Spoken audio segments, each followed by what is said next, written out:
population sait que le CHUM est malade.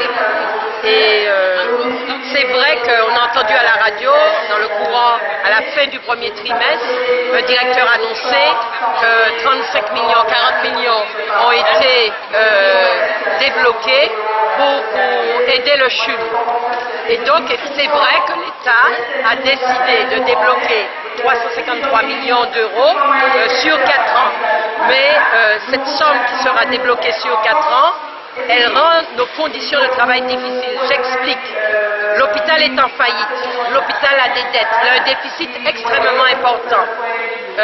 Les fournisseurs ne sont pas payés.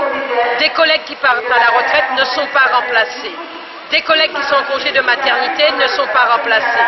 Donc, quand ce problème-là se pose, ça rend plus difficile nos conditions de travail.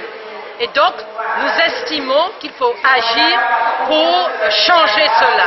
Et pour changer cela, il faudrait que l'État fasse pour le CHUM comme il a fait pour la banque Dexia. Quand Dexia était en faillite, je me suis couché, j'ai entendu que Dexia est en faillite. Quand je me suis réveillé le lendemain, j'ai su que l'État belge et l'État français ont trouvé la solution pour débloquer des milliards pour Dexia.